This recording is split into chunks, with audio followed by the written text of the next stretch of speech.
it's really nice to see some faces that I recognize here. It's really lovely to see people that I know from all across counselling and psychotherapy.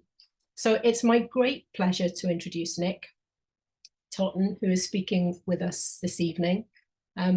If you don't know Nick already, Nick is a body psychotherapist and a trainer and a supervisor, and an independent scholar. And he's written a number of books, including Different Bodies, Deconstructing Normality, Psychotherapy and Politics, and Wild Therapy, Rewilding Inner and Outer Worlds. He developed and for many years led two trainings, one in embodied relational therapy and the other in wild therapy, both of which are still running with other trainers. And he was founder editor of the peer-reviewed journal Psychotherapy and Politics International, which is a fantastic publication. If you get a chance to look that up, it will be listed probably in your, if you're belonging to a university institution, it will be listed in your databases there. And he's a past chair of 3 psychotherapy organizations, and he currently lives in Sheffield. And Nick's going to be talking to us for about an hour with some discussion as well included in that. And it's my very great pleasure to introduce you, Nick. Thank you, Nicola. As I said silently before, it feels really good to be here. Ideally, I like to speak spontaneously, to improvise, and then to get into dialogue as fast as possible. But I bottled out today, I have to admit. I wrote myself some notes, so I'll be working from notes. I did that partly because with this kind of material, it is very easy to misspeak. It's very easy to fall back into normative ways of talking and thinking, and I want to be very careful that I don't do that, because I'm very aware that I'm speaking from a position of privilege. I'm a white, educated, middle class, neurotypical man. He's not visibly queer and hasn't got major disabilities. I have enormous privilege compared with the majority of the people on the planet, I think. And I'm not trying to teach anything to people in marginalized positions or to colonize their experience. Although if I do say anything they find helpful, I'll be delighted. But I'm speaking as a person who can pass for normal, with all the advantages that gives me. And I'm speaking primarily, in a sense, to other people who identify as normal, or to the parts of people that identify as normal. Because as I'll be exploring, all of us occupy a complex set of positions around normality and difference. I'm interested in the possibility of achieving solidarity across those different positions, which, among other things, of course, would mean those who benefit from their identity as normal giving up that advantage. Because it is us normal people who are the problem. Just as white people are the problem in relation to racism, normal people are the problem in relation to marginalized difference in general. In recent times, I do see a revolution starting to happen in our society's approach to human variation, which will potentially transform the social and political landscape, pull down some statues and sweep away walls and fences which shut out so many people.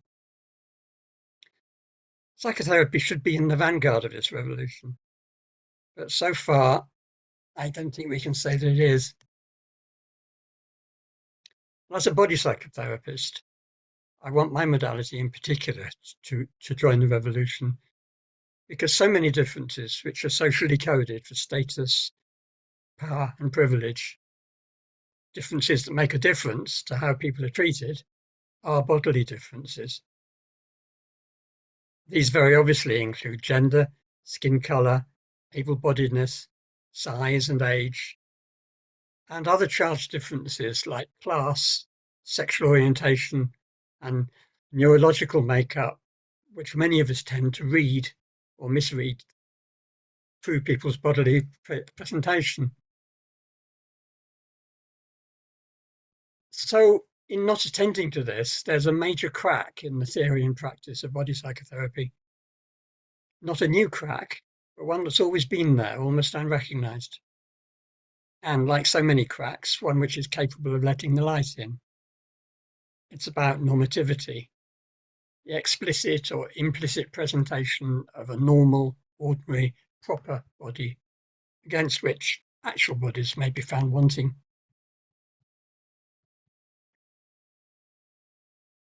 The intensely political problem of a normal yardstick exists right across the range of psychotherapy modalities because it runs right through our society and culture.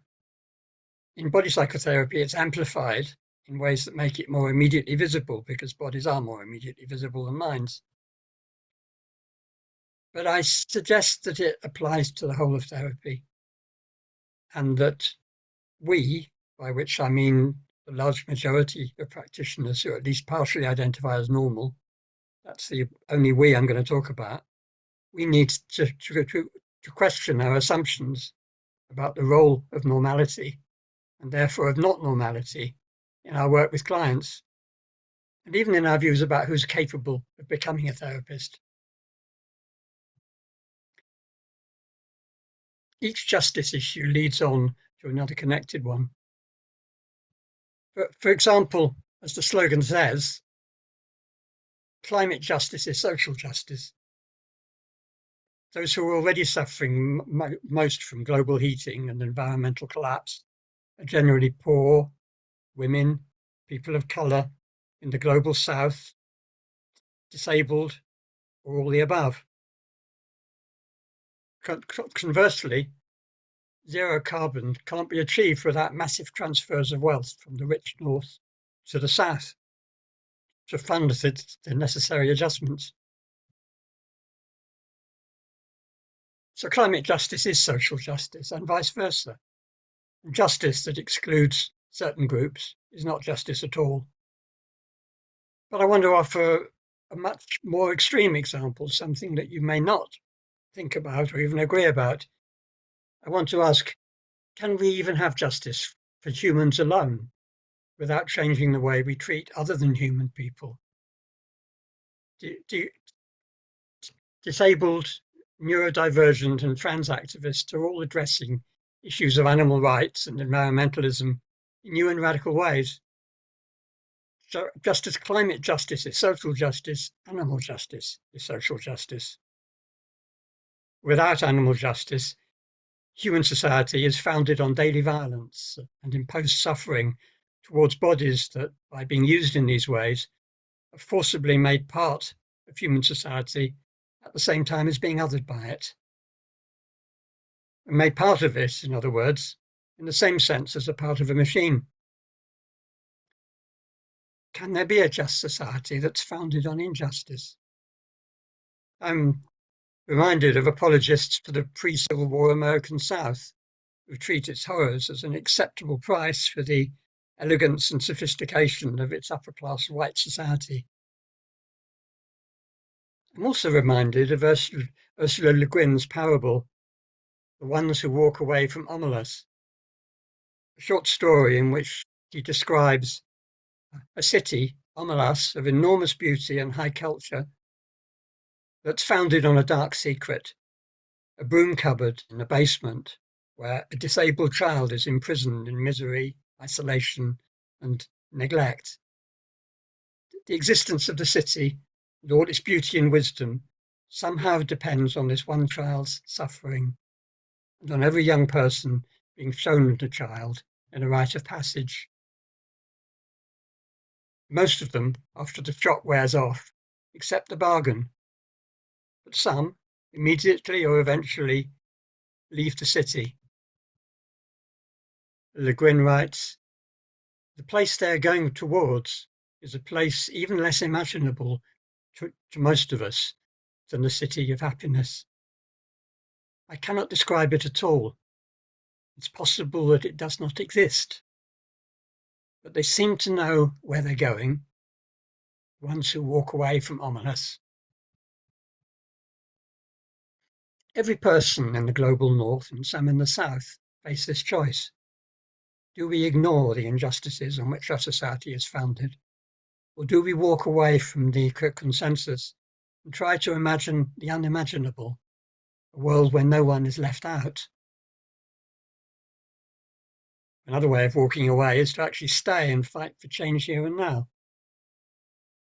And I'm suggesting that a similar choice, which aligns rather than competes with other massive injustices, faces everyone about the suffering inflicted by humans on other than human species. Other than human people, though, in a sense, another vast community of embodied difference alongside disabled people, neurodivergent people, Black, Indigenous, people of colour, and LGBTQI plus people, many of whom have been and still are referred to in some circles as animals. The issue is not that we shouldn't treat other humans as animals, because animals is what we are, but that we shouldn't treat anyone, human or otherwise, as animals in the sense that animal is coded as someone who doesn't deserve to be cared for. We're all here.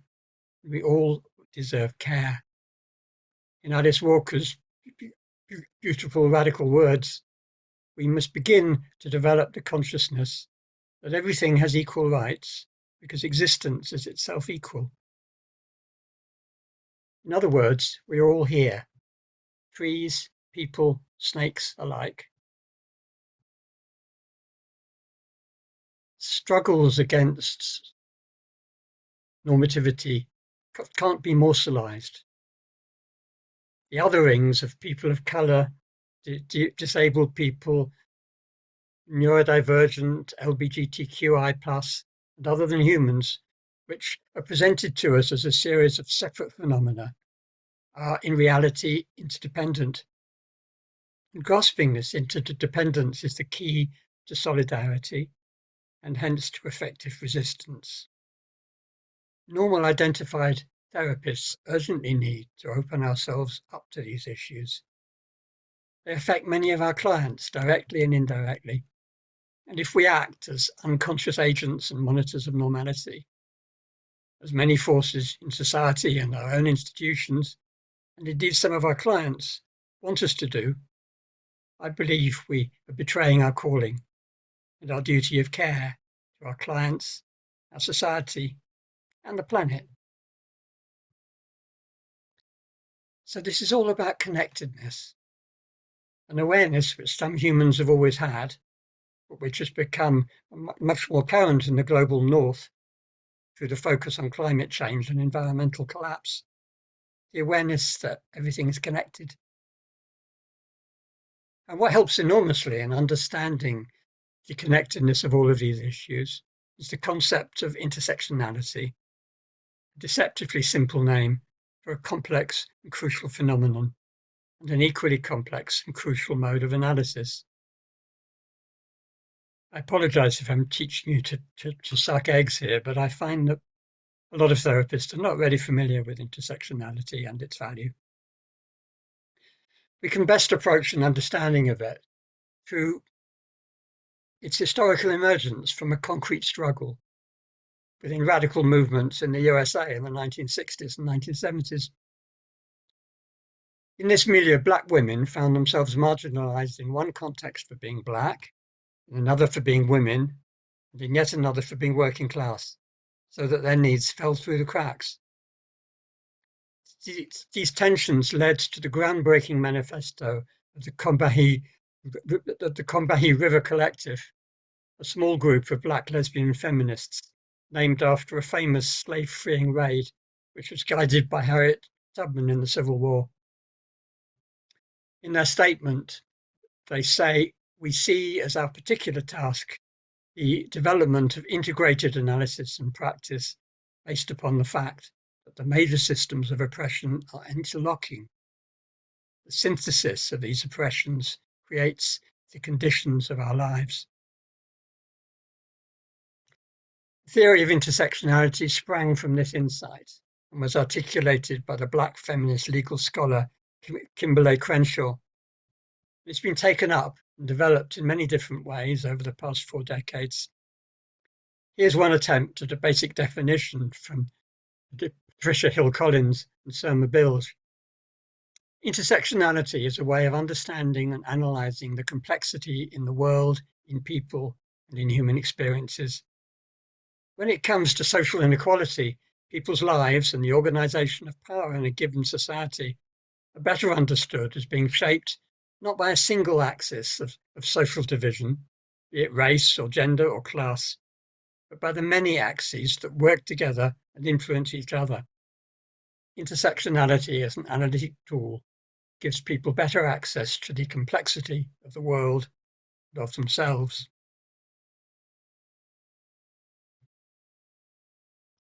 Since everybody, whether or not they are marginalised by difference, has a part of themselves that identifies with normality, everybody is capable of prejudice towards differences that are different from their own. Gay people can be racist. Black people can be homophobic. People of colour with lighter skins can be prejudiced against those with darker skins. Male members of communities of difference can be sexist, and so on. Someone's internalised normality can also operate as an inner critic, attacking their marginalised identity. So we're talking about intersections between parts of us that identify as normal and parts that don't. In different contexts, one or other of these are brought to the fore. For example, in the original situation out of which intersectionality theory arose, white women could identify as normal in relation to black women, while middle-class women could identify as normal in relation to working-class women. So black middle-class women could identify as normal in relation to white working-class women, equally vice versa. This is not to say anyone is compelled to identify as normal, which you must remember is always an identification over and against someone else or a part of oneself who's not normal. But intersectionality emerged as a term through the image of a traffic intersection, where vehicles going in different directions could smash into each other. Such an impact can also be experienced psychologically by an individual, and Crenshaw, who was a legal scholar, actually developed her metaphor as a liability issue. Quote, if a black woman is harmed because she's in an intersection, her injury could result from sex discrimination or race discrimination. It is not always easy to reconstruct an accident. Sometimes the skid marks and the injuries simply indicate that they occurred simultaneously. A frustrating efforts to tell which driver caused the harm. So it's integral to the theory, although differently expressed, that these sorts of crashes can occur at intersections between the normal parts of one person and the not normal parts of another person. Or indeed, I'm suggesting between conflicting parts of the same person. All identities are intersectional, and all identities suffer in various ways from the stresses imposed on them by normative systems of domination. In a critique of white normative therapy, Carla Sherrill writes, it's critical that the focus on racism as trauma for people of colour be balanced with discussion of the impact of internalised domination and white supremacy on white people. To not engage both aspects of this dynamic of oppression is to risk racism as trauma for people of colour becoming one more mutation of pathologization of people of colour. In other words, it puts the problem with the oppressed group. Intersectionality, as I say, in members of the temporary normal mainstream can show up not only between different elements of their normality, but also between their normal and not normal parts. And this type of clash in all of us, I suggest, is a major source of self-attack. It helps to create and feed internal critics. It's horribly easy to hate ourselves for our not normality, or in some cases for our normality. no one is absolutely normal. And the closer one comes to it, the more it tends towards parody, queering and cripping itself, revealing the disabling stiffness of conformity and the absurdity and limitation of conventional gender identities. And in a parallel way, identity deriving from difference is also double.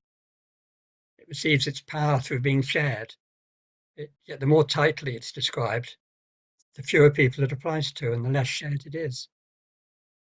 Identity and difference, solidarity and freedom. These are basic polarities of human society that have a profound impact on questions of social justice. But what I want to stress is that intersectionality, as well as being a powerful political tool, is a powerful therapeutic tool. All of us work as therapists, I think, in one set of terms or another, with parts. One part of you feels this, another part feels that. To include intersectionality in that is both illuminating about the individual and an immediate way of broadening the focus, of connecting the individual experience with larger networks and communities. So I think intersectionality is a way in which therapists can take up the responsibility I've talked about for involving ourselves with issues of difference and privilege and power.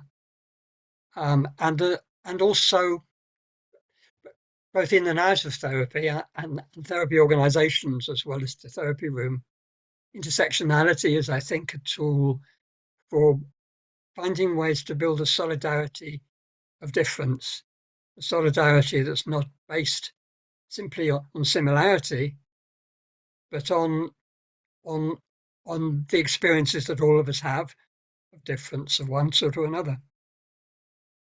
So I want to end this part of our talk together with a quote from Sarah Ahmed about solidarity. She says, solidarity does not assume that our struggles are the same struggles, or that our pain is the same pain, or that our hope is for the same future. Solidarity involves commitment and work, as well as the recognition that even if we don't have the same feelings, or the same lives, or the same bodies, we do live on common ground. So I'm going to stop talking there, especially stop talking from a script, and open it up to conversation. I know Nicola has been monitoring the chat. I wonder if there's anything you want to highlight from that, Nicola. Nick, I think people were spellbound with what you were saying. There's nothing in the chat yet. People are welcome to put things into the chat. I felt kind of spellbound. I really appreciated that there were no slides. I felt the contact with you, and I felt the ease of listening to you speak rather than have to kind of keep track with words and images and things like that. I found that really kind of immersive. So yeah, I have questions I could ask, but also if anybody wants to immediately respond, if you raise a hand using the kind of the reactions button at the bottom of Zoom, then the online events team can unmute you, and it'd be helpful to have your camera on so we can see you if that's possible for you. While I'm waiting for people to raise a hand. Oh, here we are. Omar's raised a hand. I'll step back for a little bit, Nick. Thanks. Hi, how are you doing, Nick? I really appreciated the brief workshop. It really resonated with me. I did a bit of research about yourself because I didn't really know anything about you. And it said in 2004 that you was involved in eco-psychology. And that's something what I'm really interested in. I've got an article coming out possibly sometime this year on eco-walking. Because when I'm in nature, I feel like I'm alive, I feel free, and I feel connected. I feel connected to something. And when I was listening to you, I felt connected. I felt connected to your words. I felt connected to your presence, and I really enjoyed it. So just wanted to let you know about that. Thank you. Well, thank you. Thank you. I'm really glad. And I agree with you about being outside. And being outside with a client is actually very powerful experience as well.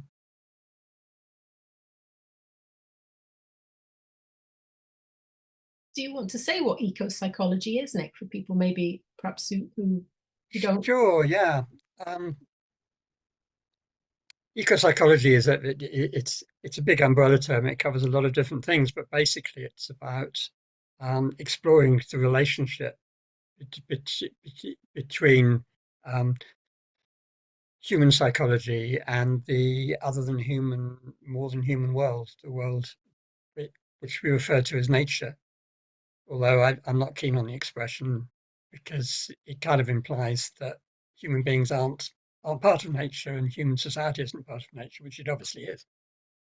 But one of the things that it involves often is working outside with clients, and there are many huge values to that, I think. But in particular, it means that the therapy is not happening between the client and the therapist in an environment. It's more than that. There's a three-way relationship where the other than human itself becomes an important co-therapist or even the major therapist, which means that the therapist can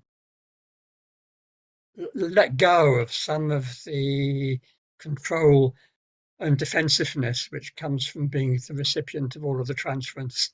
A lot of the transference actually goes elsewhere, so we can be more human, more spontaneous, and less frightened. Yeah, I could say a lot more about it, but let's see if there are more reactions to. I think before there's some kind of some feedback in the chat as well, and some people finding that thought provoking. I just wanted to respond to that. I think from my experience of working outdoors with people and working in nature, I was thinking about when you talked about kind of collectivism. Well, you were talking about kind of animal rights as social justice, climate justice as social justice, and I was thinking about collectivism as in not seeing ourselves as separate individuals, but as part of a kind of collective solidarity with the world around us, with the natural world, as you said, the non-human world, the animal world. And that's very interesting that could be a third party or another party in the relationship and in the therapy and in the therapy outcomes and experience. And I've definitely felt that you're kind of less alone as the therapist. You have this huge resource of therapist around you that is the environment that you're in. Yeah, I don't know if you want to speak a bit more to that. I think it's such an interesting idea. Well, I think what I want to say that's most relevant here is that actually working outdoors led me to think more and more deeply about what it would mean to work ecosystemically in the room, which actually means not thinking of the client as an individual, or not only as an individual, but as a representative of a whole network. So I try to think, okay, what I'm meeting here, if you like, is the emissary of a network that's in trouble. And I'm an emissary of a network of my own, most immediately the network of my psychotherapy relationships, but also my whole life. So it's not only the two immediate people who are relevant. And when I was talking in a very condensed way, I know about intersectionality as a way of connecting ourselves up with wider networks. That's a part of what I was meaning. That's a kind of ecosystemic thought, what networks of power and oppression is the client a part of, and how do those appear in the therapy room, as well as all the other networks. Yeah, so creating that, as you said, a solidarity of difference. Yes. Of not normality, where actually normality isn't natural, is it? It's a structural construct. Yeah, absolutely. It's a fiction. It's a fiction, yeah. I might read out some thoughts from the chat if that's all right, Nick, at this point. Please, yeah. So Laura says, a very thought-provoking talk. Thank you so much in there, and a lot resonated. Joe Moore says, stunning idea, so thoughtful and stimulating. The solidarity of difference, yeah, is a great concept. I get concerned, though, that it can pull people back towards a generic humanistic and ultimately non-political experience of just common ground being enough. I want to respond to that kind of, but it could become watered down, I guess, and diluted rather than. Yeah, I mean, it's like anything, any kind of tension. If you just emphasize one pole, then you lose the tension. I think there's a very creative tension between, if you like, identity politics and collective politics. They're both crucial. Yeah. Thank you. Yeah, there's a lot I could respond to that, but I'll stick with the chat for a minute. Jennifer Shank says the concept of normality itself as an issue, a striving for a particular brand of normal as a result of capitalist society, which costs us energy, money, the planet, the fear of difference, the need to hide behind the safety net of normal, the need to be like everybody else, as though there exists some homogeneous mass of everybody else, striving whichever particular trait we aspire to be normal. Yeah.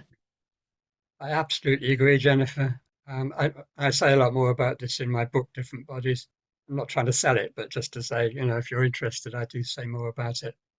I don't know how many of you have experienced this, but I find that actually quite a lot of people come to therapy looking for the therapist to tell them whether they're normal or not. And sometimes it's completely explicit, I feel this, I do this, is that normal? And it's terribly easy to be pulled into this role of being an expert on normality. And I think it happens even to therapists who are visibly not normal, that they still have this role as therapist, which is to tell me, am I normal? And I try very, very hard not to respond in that way. We do have quite a lot of experience of what's common, and we can tell people, what you're talking about is a common experience. But saying it's normal is something quite else. It's putting an imprint of status on it, which is quite inappropriate. I mean, I've always had a kind of, I've always come out in hives when someone talks about normal. Yeah. Because I find it such a kind of alienating and dysregulating concept, I guess, perhaps because I'm not a normal identifying therapist. And I wonder how many therapists are normal identifying, if we might see them that way. Yeah. We've got Fergus Murray says, I don't know if I have an actual question, but I'm thinking about the extent to which people are allowed to be weird or not normal, and how that relates to things like race, gender, perceived immigrant status, disability, and so on. Oh, absolutely. I mean, it's far easier for me to be eccentric and peculiar and not normal, because it gets called being eccentric. Whereas if I was in a more marginalized position, it might get called being crazy. I mean, what's fantastic is that there are people in very marginalized positions who have the courage to be visibly strange and weird, apart from their actual disability or whatever it may be. But it's unbelievably brave, because if you're 2 strokes down already, 2 rungs of the ladder down, and to actually make yourself vulnerable in an extra way is really courageous. There's a concept called epistemic justice, which is from this philosopher called Miranda Fricker, and she talks about how if you're marginalized in the sense of what you can know, which is why she calls it epistemic injustice. Yes. If you're already, if you're already kind of seen as not normal or marginalized or not centered in society, your ability to make a statement of fact is automatically held in suspicion Yes. And she breaks it down to what she calls hermeneutic injustice, which is you're not even trusted to make meaning of your experience. You're not trusted to articulate your experience in what's seen as a credible way. And that injustice permeates all of the other injustices. And I can really see how that resonates with, if you're already in a society that discredits your perspective, to add eccentricity on top of that is just to kind of amplify that potential harm and give ammunition, I guess, to that weapon. I think those concepts are absolutely brilliant. I wish I'd come across them earlier. I shall look them up. Yeah, she's great. Miranda Frickes, she's great. Yeah. Ros Young says, I found myself minded to recall events of prejudice and assumption when working with folk who have physical differences requiring wheelchairs and hoists, and folk whose society have rejected for being seriously mentally ill. Joining this with a pagan and animistic perspective, we're all existing in this reality. She says, that's another discussion. And if we didn't have difference, we'd remain stuck. Still in the cave, wearing animal skins, for want of a better metaphor. Also minded to notice the encouragement to consider the health that is or is not in the acceptance of what is presented to us as normal in the current society, which can always change, does change, and is contextual. Yes. Yes. If I understood that last bit right, yeah, all of us are disabled at some points in our lives. All of us either already have been or are now or will at some point. So I think talking about being temporarily able-bodied, as some activists do, is very helpful and appropriate in reminding us of that fact. Yeah, yeah. And Omar Lafta says, nature can be your friend, with a smiley face and a leaf. Milu Pothast, I think that is the right way to say it. I'm not sure, Milu, sorry. Hi, Nick. How can we think about our intersectionality, our animal parts, and animal justice and social justice? And you spoke about using intersectionality as a lens to view parts of self, which I thought was fascinating. So Milu says, how can we think about this as in terms of our animal parts, animal justice and social justice? I'd like to hear your thoughts about it, Milu, actually, rather than offer mine. Are you willing to say anything about what you're thinking about it? Great, if you would. If you're there, Milu, and you can put your hand up and using the reactions, then you can be highlighted to speak to us, and you don't have to have your camera on if you don't want to.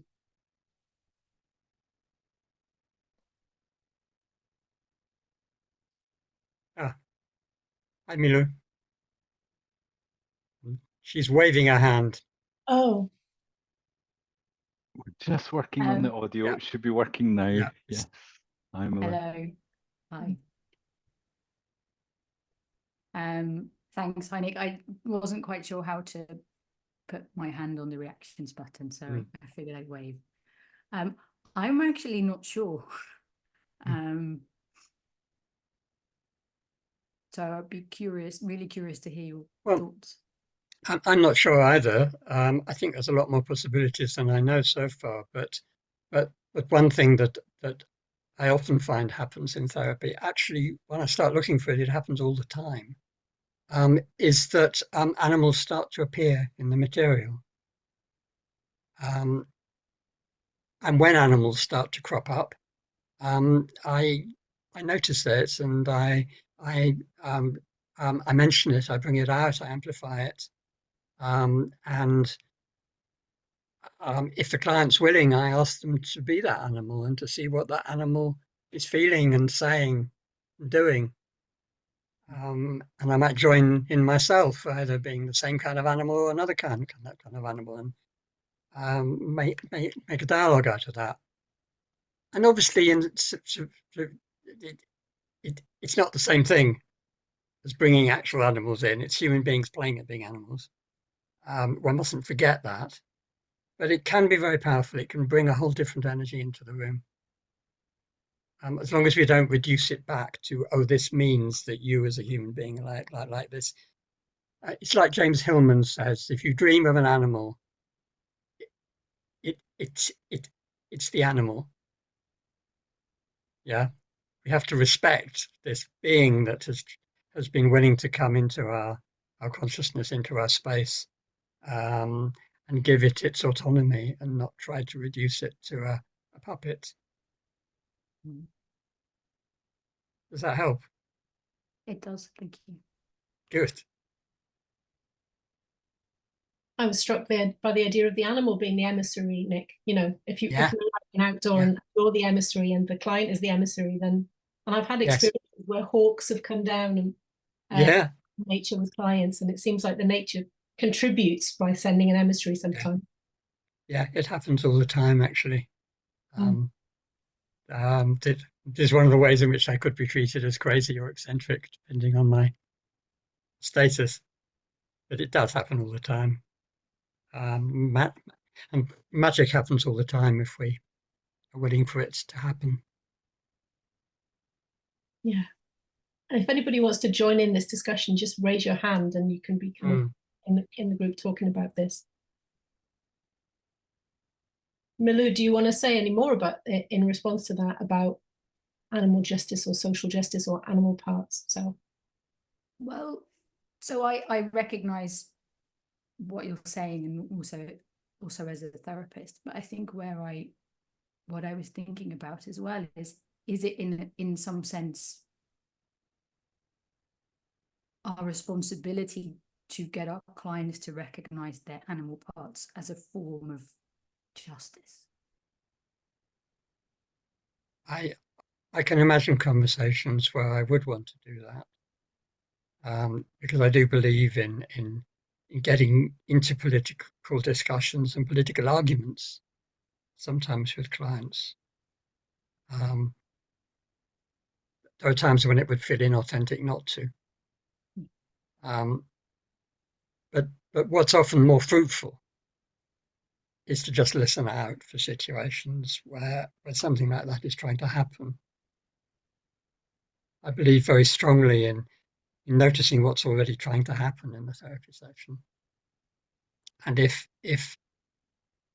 something like that is trying to break through, it may do it in very marginal, unnoticeable kind of ways. So we have to be very alert to it.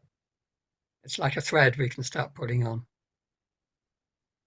And then it's coming from the client's material. It's not, there are times when things have to come from the therapist, but it's often much more fruitful if they come from the client themselves in one way or another.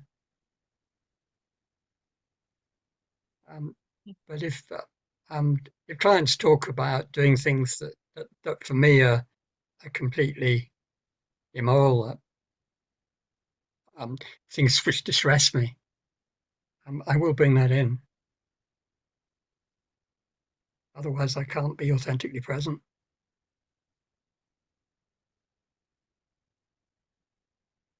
I'm not going to do that every time a client talks about having roast beef for Sunday dinner, because I just wouldn't get anything else done. I'm thinking about the idea of parts of self and the way that we other parts of self, maybe because they're not normal and they're not acceptable in society. And I wonder if there's something radical about challenging that those parts of self are not normal as maybe part of this challenge. I think, Milo, as you're kind of suggesting, we might have parts of ourselves that are more animalistic, or maybe that represent different aspects of our nature, perhaps. And perhaps there's a big challenge there for somebody who really separates those parts. Yeah, I don't know if that speaks to what you were saying as well, Milo. I think so. Something I've done in groups more than with individuals is to talk a bit about the idea of the wild human, which was a big thing in the Middle Ages, Renaissance. The idea of these hairy humans who lived in the forest without any kind of civilization. And then I ask people to role-play wild humans with each other for a while. And you get wonderful scenes, really fun and enjoyable scenes of people exploring their wildness. Thank you. Yeah. Shall I move on to another question in the chat? We've got a few different Sure. ones. Is that okay? Yeah. Anna Morel Gray says, therapy on nature can also be based on privilege. It's a lovely idea, but not everyone can access natural spaces, especially if we're disabled, can't walk or drive to natural spaces or live in cities or are poor. I wanted to mention the unnoticed privilege in nature or outdoors therapy as well. I agree there can be. I don't think it's necessarily so, or I certainly think I notice it and act on it.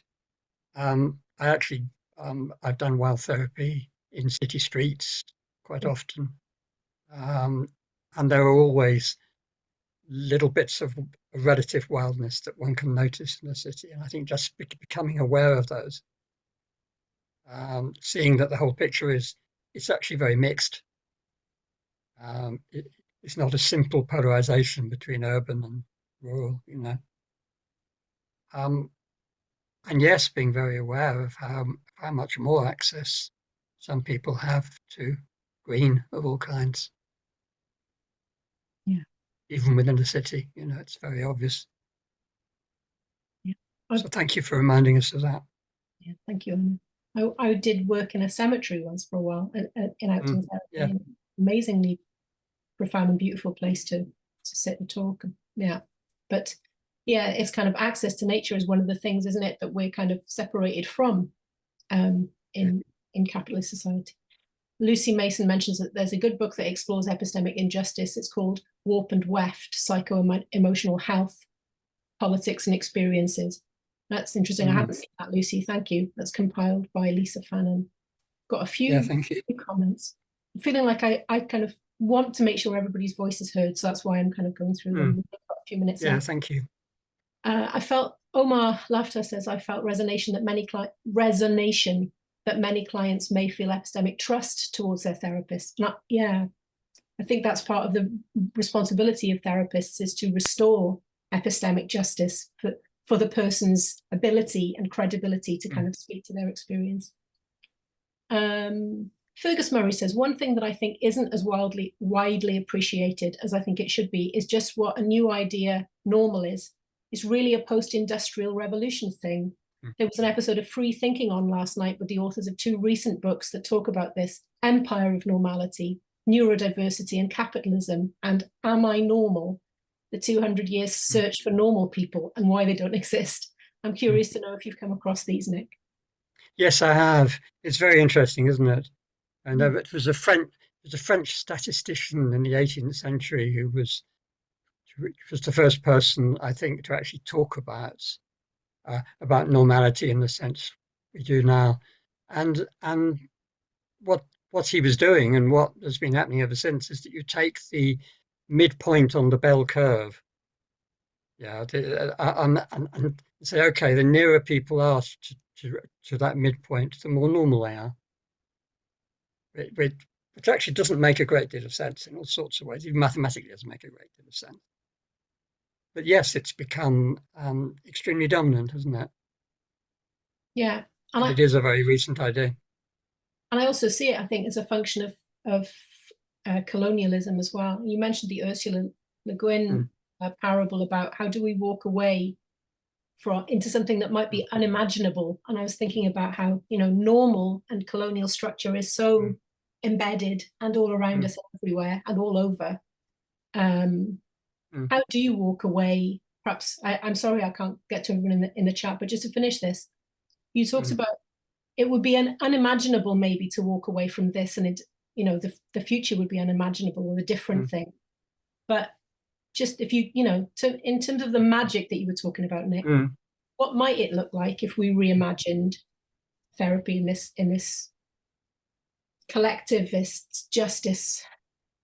It's interesting. Just as you were saying that, I saw Mick Cooper enter, and Mick, in his most recent book, has actually got a couple of chapters at the end about imagining a future, which I thought was ever so brave of him, to actually put his money where his mouth is, kind of thing, and say, this is the world I want.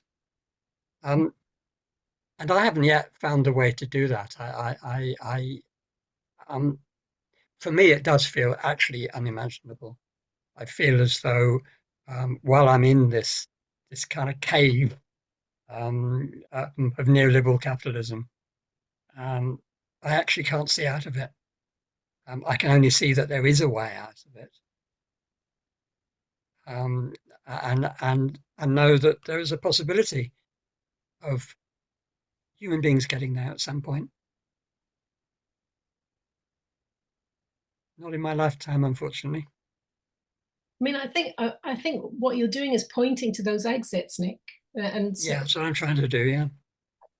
For me, the exits that I'm seeing are around embodiment and around interconnectedness, and around nature as a third force, more powerful force that can be part of how it looks somehow. Those are the things. Those are the signposts that have been resonant for me, particularly, I think, in this. Yeah. We've got as well, Francis Bassett says, thank you, Nick. I appreciate you naming whiteness and white privilege, a relatively new narrative for the profession. Perhaps this will be the last question. Do you have a view about, oh, it just skipped. Do you have a view about white fragility, the tendency to need to avoid talking about our privilege? Can I ask you how you're working with that and any thoughts on that? It's a great question. Yeah, I do very much have a view on it. And I see it in action in the most extraordinary ways, you know, in situations where you would think, or I would think, people were too sophisticated to slip into it. But no, in a group of therapists, when somebody names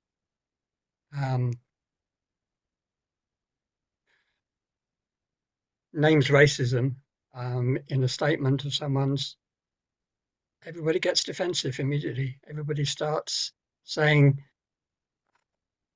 they start complaining about the way in which, or the details of what was said, or the relevance, or everything except just staying with the inevitable fact that racism has come into the room. And it's very hard and it's very painful. And I feel like I'm only at the beginning of the road I need to walk down around all of these issues. Have you got advice that you'd give to therapists thinking about their normal identities?